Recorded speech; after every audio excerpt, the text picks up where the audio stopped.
Assalamualaikum warahmatullahi wabarakatuh. Perkenalkan, saya Malva Salsibila Sailatu Suraya dari Prodi Kimia C dengan NIM 2003190 Universitas Pendidikan Indonesia.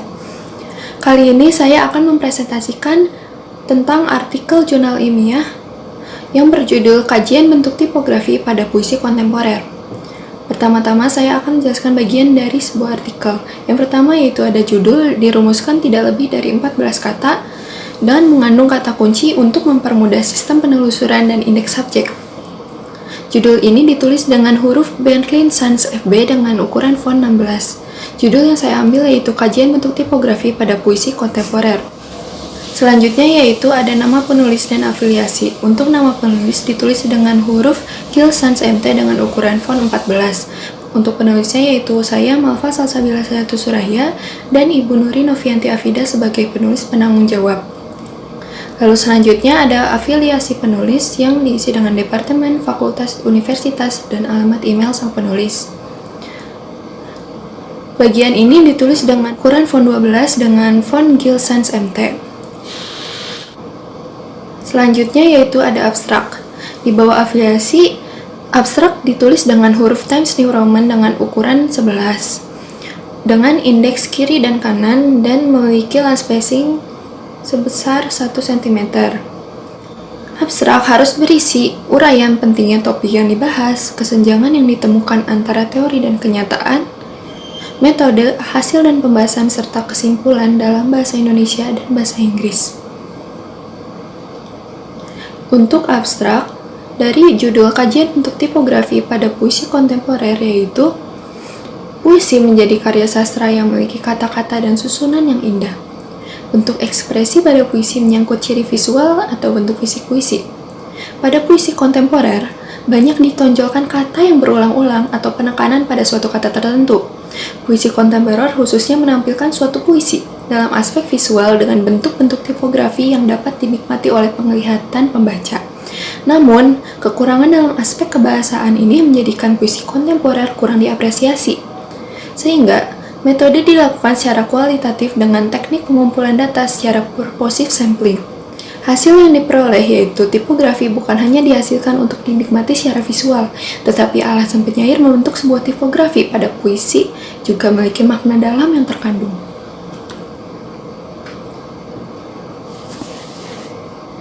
Di bawah abstrak ini ditulis kata kunci yang tidak lebih dari 5 kata. Untuk kata kuncinya yaitu yang pertama adalah puisi kontemporer dan yang kedua adalah tipografi.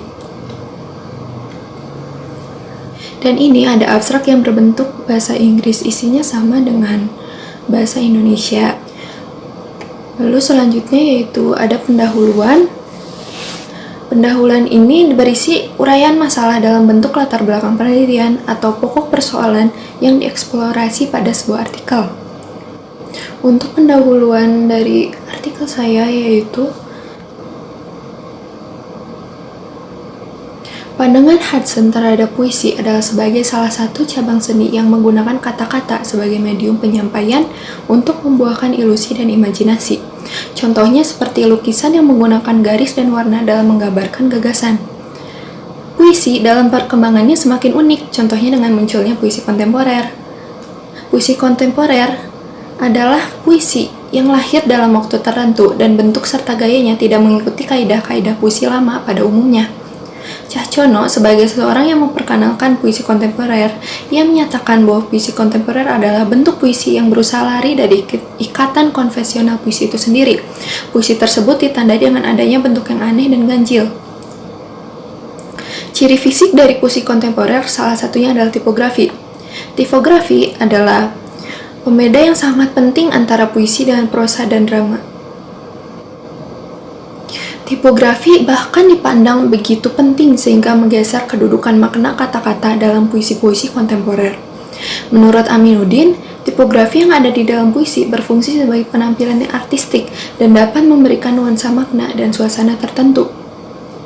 Tipografi juga digunakan untuk memperjelas satuan-satuan makna tertentu dan mempertegas apabila ada suatu loncatan gagasan.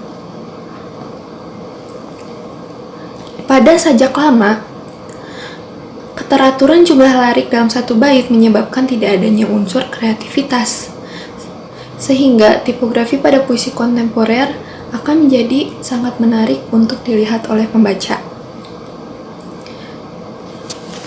Selanjutnya yaitu metode penelitian. Metode penelitian ini berisi uraian mengenai metode, teknik, prosedur penelitian yang digunakan, serta instrumen yang digunakan.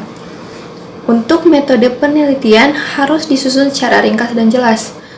Lalu metode penelitian untuk artikel saya yaitu digunakan metode kualitatif. Kenapa? Karena sastra tentunya lebih sesuai menggunakan penelitian ini.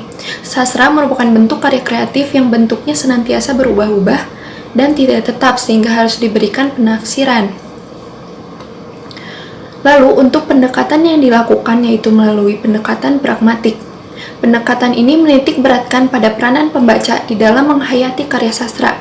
Di sini peneliti diposisikan sebagai sebuah instrumennya.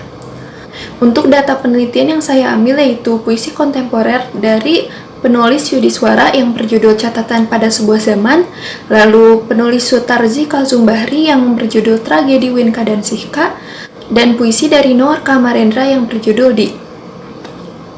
Untuk metode pengumpulan data yang dilakukan yaitu secara purposive sampling dengan cara mengamati sajak-sajak kontemporer yang menampilkan tipografi tersebut. Data-data ini pun nanti dikumpulkan sesuai bentuk-bentuk tipografinya. Untuk teknik menganalisis datanya dilakukan dengan cara menganalisis maksud dari penulis dalam membuat puisi kontemporer dalam bentuk tipografi tersebut. Selanjutnya yaitu ada hasil dan pembahasan. Untuk hasil ini disajikan secara sistematis disesuaikan dengan tujuan penelitian, dan untuk pembahasannya harus berurutan sesuai dengan tujuan tersebut. Hasil dan pembahasan yang saya miliki yaitu tipografi dalam puisi memiliki suatu ketertarikan yang kuat pada segi visualnya. Hal ini tentu buat ketertarikan pembaca terhadap puisi menjadi lebih tinggi. Nah, tipografi ini memiliki bentuk yang bermacam-macam. Pertama yaitu tipografi konvensional. Untuk tipografi bentuk konvensional, tipografi ini memiliki bentuk mengikuti struktur puisi konvensional atau puisi lama. Contoh yang saya ambil yaitu Catatan pada Sebuah Zaman yang ditulis oleh Yudhiswara. Pada puisi ini, di sini dia mengungkapkan sebuah zaman ketika segala hal penuh dengan kebohongan dan kecurangan. Hal ini tergambar dengan perasaannya yang ingin memperjuangkan keadilan dan kedaulatan rakyat. Di sini ada bait yaitu betapa banyak pencuri bersembunyi di meja terhormat. Bait ini mengarah kepada para pihak berkuasa yang tidak jujur dan mengambil uang rakyat. Oleh karena itu, puisi ini juga memiliki makna menentang sikap kesewenang-wenangan pihak yang berkuasa. Lalu selanjutnya yaitu ada tipografi zigzag. Tipografi ini memiliki bentuk zigzag dalam bentuk tipografinya. Saya mengambil puisi Tragedi Winka dan Sihka yang ditulis oleh Sutarzi Kalzumbahri. Pada puisi ini disajikan dengan bentuk zigzag. Mengapa zigzag ini? Karena memiliki makna perjalanan sebuah perkawinan yang tidak mulus. Perkawinan ini penuh lika-liku. Terlihat dari betapa tajamnya gelombang zigzag tersebut. Intinya, penulis ingin menggambarkan sebuah kehidupan pernikahan yang memilukan, menyusahkan, menyedihkan, serta menyakitkan. Lalu yang terakhir adalah tipografi pohon. Untuk tipografi dalam bentuk pohon ini, puisi yang ditampilkan memiliki visual seperti pohon. Untuk puisinya sendiri, saya mengambil puisi yang berjudul Di yang ditulis oleh Noor Kamarendra. Puisi ini disajikan dengan bentuk pohon seperti pohon Natal. Penulis menampilkan visual estetikanya melalui pohon tersebut. Ia memiliki kata-kata yang cocok untuk disusun seperti sebuah pohon. Puisi ini lebih mementingkan segi visual dibandingkan makna yang tertulis dalam puisi tersebut. Selanjutnya itu ada kesimpulan. Simpulan ditulis secara kritis, cermat, dan jujur berdasarkan fakta yang diperoleh. Di kesimpulan ini juga terdapat saran dan rekomendasi berisikan tindak lanjut yang mungkin dapat dilakukan untuk penelitian berikutnya. Untuk kesimpulan yang diambil dari artikel saya yang berjudul Kajian Bentuk Tipografi pada Puisi Kontemporer, yaitu tipografi sudah menjadi salah satu struktur penting dalam sebuah puisi. Untuk puisi kontemporer, tipografi dinilai sangat dibutuhkan karena puisi kontemporer ditonjolkan sekali aspek visualnya. Penyair sangat memikirkan bentuk tipografi pada puisi. Hal ini untuk menunjang makna dan aspek visual yang akan diberikan saat pembaca membaca dan melihatnya. Adanya kecondangan pembaca melihat melalui aspek visual dapat menutupi kelemahan estetika yang ada pada bahasa yang dibuat. Dengan bentuk-bentuk tipografi yang berbeda-beda, pembaca dapat menikmati segala bentuk dan maknanya, sembari membaca puisi tersebut. Dengan ini, puisi kontemporer dapat mencapai tujuan yang diinginkannya. Untuk penilaian berikutnya, saya berharap karena puisi adalah suatu bentuk yang tak tetap dan berubah-ubah, maka diperlukan pengkajian lebih lanjut terhadap berbagai bentuk tipografi puisi, serta makna-makna dalam puisi tersebut.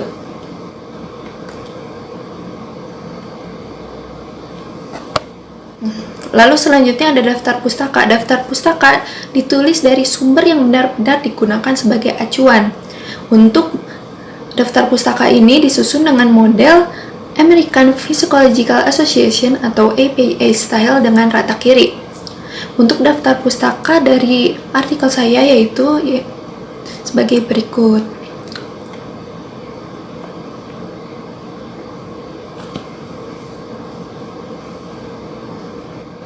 Sekian presentasi dari saya. Wassalamualaikum warahmatullahi wabarakatuh.